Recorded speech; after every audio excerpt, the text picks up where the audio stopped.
Meditation on death. Sit in a comfortable position with your back straight and let your body relax. Spend some time letting your mind settle down in the present moment. Let go of thoughts of the past or the future. Make the decision to keep your mind focused on the meditation topic.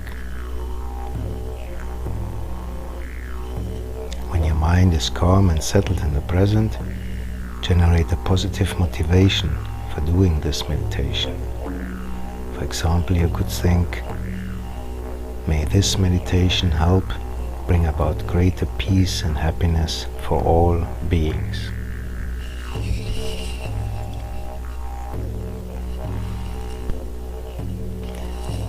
The first point we contemplate about is the inevitability of death.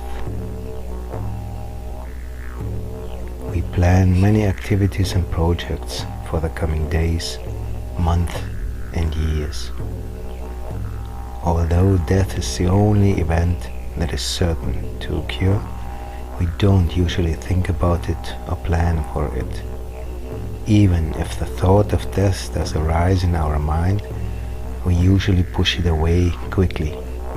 We don't want to think about death. But it's important to think about and be prepared for it. Contemplate the following points to get a sense of how death is definitely going to happen to you. Everyone has to die. To generate an experience of death inevitability, bring to mind people from the past, famous rulers and writers, musicians, philosophers, saints, scientists, criminals, and ordinary people. These people were once alive. They worked, thought, and wrote. They loved and fought, enjoyed life and suffered. And finally, they died.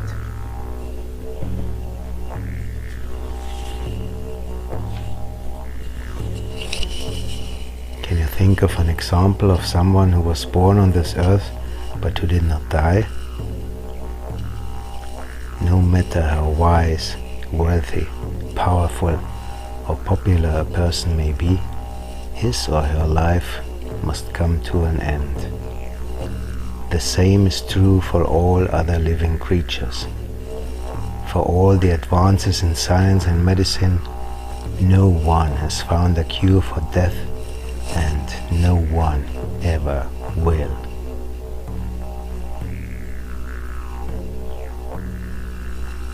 Now bring to mind people you know who have already died. And think of the people you know who are still alive. Contemplate that each of these people will one day die, and so will you.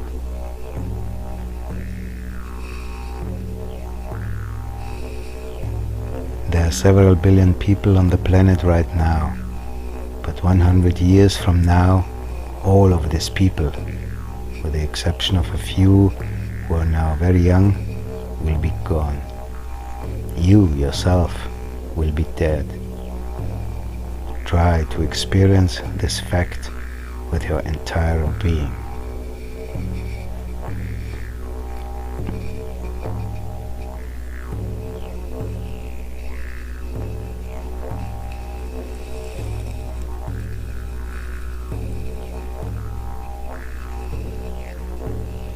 Your lifespan is decreasing continuously. Time never stands still. It is continuously passing. Seconds become minutes. Minutes become hours. Hours become days. Days become years. And as time is passing in this way, you are traveling closer and closer towards death. Imagine an hourglass with the sand running into the bottom. The time you have to live is like these grains of sand, continuously running out.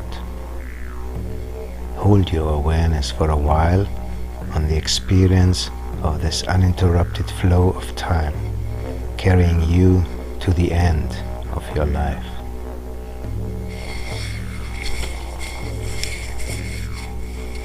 Another way to get the sense of your life moving continuously towards death is to imagine being on a train which is always traveling at a steady speed. It never slows down or stops, and there is no way that you can get off. This train is continuously bringing you closer and closer to its destination, the end of your life. Try to really get a sense of this and check what thoughts and feelings arise in your mind.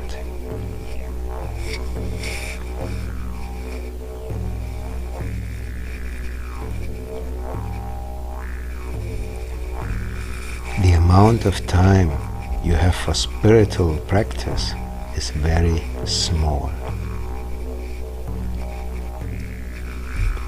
Since you're getting closer and closer to death all the time, what are you doing to prepare for it? The best way to prepare for death is doing spiritual practice.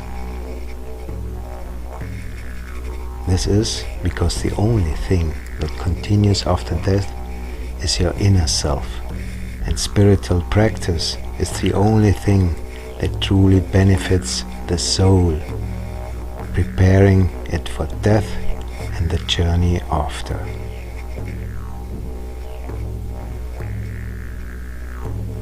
But how much time do we actually devote to spiritual practice?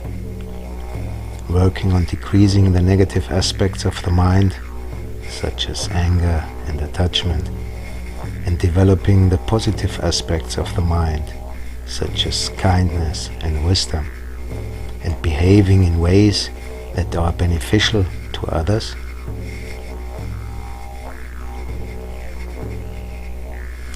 Calculate how you spend your time. In an average day, how many hours do you sleep? How many hours do you work?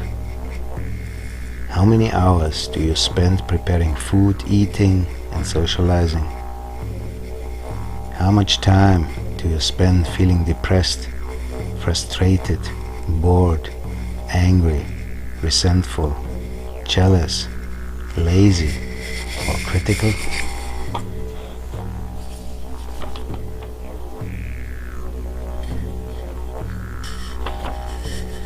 And how much time do you spend consciously living in the now or doing beneficial things such as helping others or spiritual study or meditation?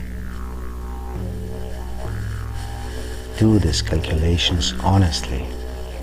Assess your life in this practical way to see clearly just how much of your time is spent doing things that truly benefit yourself and others, and that will be helpful for you at the time of death and afterwards.